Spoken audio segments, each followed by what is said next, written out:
Press release آیا ہے دوسری جو فل کورٹ میٹنگ ہوئی اس کے بعد کہ یہ بھی طے ہوا ہے کہ پرائم منسٹر نے اشور کیا ہے that he will be taking other appropriate measure to ensure an independent judiciary including issuance of directions to the relevant departments and initiating legislation in accordance with the paragraph 53 of suo motu number 7 2017 the Faizabad dharna. گویا کہ متعلقہ اداروں کو سخت احکامات جاری کیے جائیں گے کہ وہ عدلیہ کی آزادی میں کسی صورت سے دخل نہ دیں. دوسری چیز یہ کہ قانون بنایا جائے گا اس حوالے سے، اور اس کو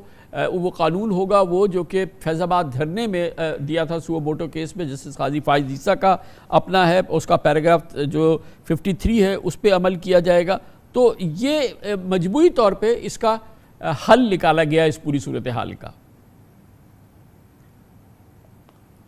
جی بالکل کامران صاحب، یہ جو آج سٹیٹمنٹ جاری ہوئی ہے 2 دن کی جتنے بھی ڈیولپمنٹ ہوئی اس کا بتایا گیا ہے کہ سب سے پہلے آج بات یہ ریویل ہوئی ہے کہ چیف جسٹس قاضی فائز عیسیٰ نے 26 تاریخ کو اپنی رہائش پہ اسلام آباد ہائی کورٹ کے یہ 6 ججز اور چیف جسٹس اسلام آباد ہائی کورٹ کو بلایا تھا، اور فرداً ان کے جو بھی ان کی شکایات تھیں وہ سنی. اس کے بعد جب یہ لیٹر لیک ہو گیا، پھر اس کے بعد وہ ان کا ہے کہ میری اٹارنی جنرل اور لا منسٹر سے ملاقات ہوئی، پھر سپریم کورٹ بار کے صدر، پاکستان بار کونسل کے ممبران سے بات ہوئی، اس کے بعد فل کورٹ کی میٹنگ ہوئی، اور فل کورٹ میں وہ کہہ رہے ہیں کہ میجارٹی ممبران نے ان کو اس بات کا کہا کہ ٹھیک ہے آپ پرائم منسٹر سے مل سکتے ہیں. اس کا مطلب ہے کہ سارے ججز اس چیز پہ حامی نہیں تھے کہ ان کی ملاقات جو ہے وہ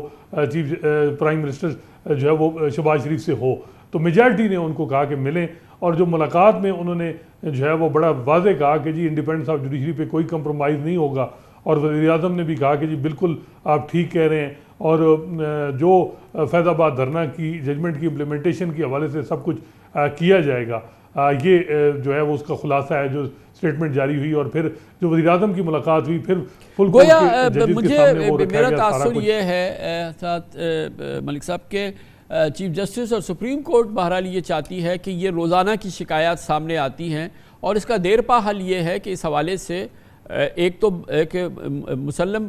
قانون سازی کی جائے. جو فیض آباد دھرنے کا کیس ہے ظاہر ہے کہ وہ جو پیراگراف 53 ہے وہ کافی کمپریہنسو ہے، اور اس معاملے کی تحقیقات کی جائے، اور پھر شاید مزید کوئی انڈرسٹینڈنگ ہوئی ہوگی کہ بہت ہی ایکسپلیسٹ آرڈرز جائیں متعلقہ اداروں کو کہ وہ کسی صورت میں عدلیہ کے معاملات میں مداخلت نہیں کریں گے. تو ایسا لگتا یہ ہے، بظاہر ہمیں میں بینیفٹ آف ڈاؤٹ میں دوں گا سپریم کورٹ کو، کہ ان کا خیال یہ ہے کہ ہم اس کا ایک ٹھوس اور دیر پا حل نکالیں. اس پیرائے میں یہ ممکن ہوگا؟ دیکھیں قانون سے زیادہ آئین میں بھی بڑا واضح ہے، اداروں کی ڈومین کا بتایا گیا ہے، ٹراکوٹمی آف پاور، اور ہر ادارے کی بتایا گیا ہے کہ اس نے کیا کیا کرنا ہے اور کیا چیز غلط ہے.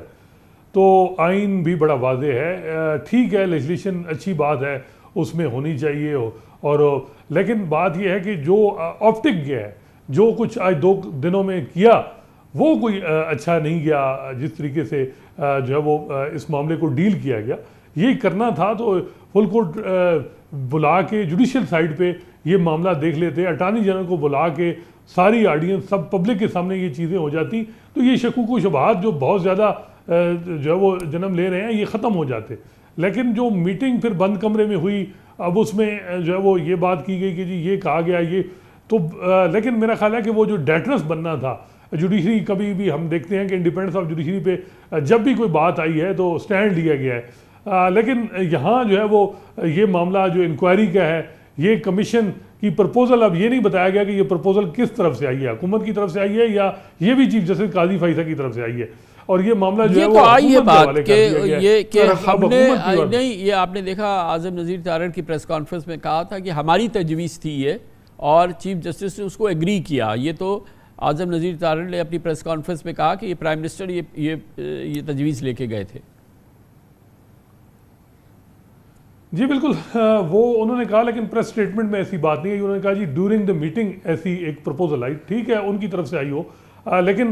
بظاہر جو اطلاعات بھی ہیں کہ اس میں بھی ججز کی اسٹرانگ ڈسنٹ ہے کہ کیا انکوائری کمیشن دیکھیں اس کو تو شاید میرے خیال میں کیٹر بھی کیا گیا ہے. اور حساس صاحب ایک بات تو ہے نا کہ اس قسم کا معاملہ ہو اور جہاں 17 اشخاص بیٹھے ہوں, کہاں کے 17 سپریم کورٹ کے ججز ہوں, تو ڈیسنٹ تو ہوگا, اختلاف رائے تو ڈیفینیٹلی ہوگا. اور یہ پریس ریلیز جو آج سپریم کورٹ سے 2 فل کورٹ میٹنگ کے حوالے سے ہے, اس میں اس بات پہ بڑا احتیاط سے کام لیا گیا ہے کہ یہ نہیں کہا گیا ہے کہ اس میں کتنی تقسیم تھی یا کیا اس سلسلے میں جو ہے وہ اختلاف رائے تھی, کیونکہ آخری لائنز بھی یہ تھی کہ آج کی جو ڈیولپمنٹ ہوئی تھی اس کو فل کورٹ کے سامنے رکھ دیا چیف جسٹس صاحب نے اور وہ ان کو بریف کر دیا, دیٹس اٹ. اس کے آگے نہیں ہے کہ اس پہ کیا بات چیت ہوئی یا کتنا اختلاف رائے ہوئی. مگر ایک بات بہرحال ہے کہ جو دوسرے سینئر موسٹ جج ہیں, پونی جج ہیں جناب جسٹس منصور علی شاہ, وہ بہرحال اس پورے پروسیس میں جسٹس قاضی فائز عیسیٰ کے دائیں ہاتھ پہ بیٹھے رہے اور وہ اس میں برابر کے شریک تھے. تو گویا یہ خالی چیف جسٹس کا فیصلہ نہیں ہے. جی بالکل, یہ بالکل اس میں کوئی شک نہیں کہ جسٹس منصور علی شاہ جو ہیں وہ ان کی وزیر اعظم سے جو ملاقات میں بھی وہ تھے. اس کے علاوہ بھی جو ہے وہ ہم دیکھتے ہیں کہ وہ کسی طرح بھی کوئی اتنا ماضی میں جس طرح سینئر پونی اور چیف جسٹس میں اختلاف نظر آئے وہ اس طرح کی نہیں ہے. ڈفرینس آف اوپینین ہو سکتی ہے. اب دیکھنا ہے کہ لیکن بظاہر یہ لگ رہا ہے کہ جو چیف جسٹس صاحب نے ہوم ورک پورا کیا, باہر کے جو اعلیٰ عہدیدار تھے ان سے بھی ملاقات کی, حکومتی عہدیداروں سے بھی ملاقات کی, اور ایک انکوائری کمیشن, اور انکوائری کمیشن بظاہر یہ لگ رہا ہے کہ یہ بات اب انڈورسمنٹ ہو گئی ہے. اس پہ بڑی اسٹرانگ ریزرویشن تو ہیں وکلاء کی طرف سے بھی, لیکن اب یہ ہو چکی ہے یہ معاملہ. اب اس نے انڈیپینڈنس آف جوڈیشری کو کتنا سیکیور کرنا ہے یہ اب وقت ہی بتائے گا.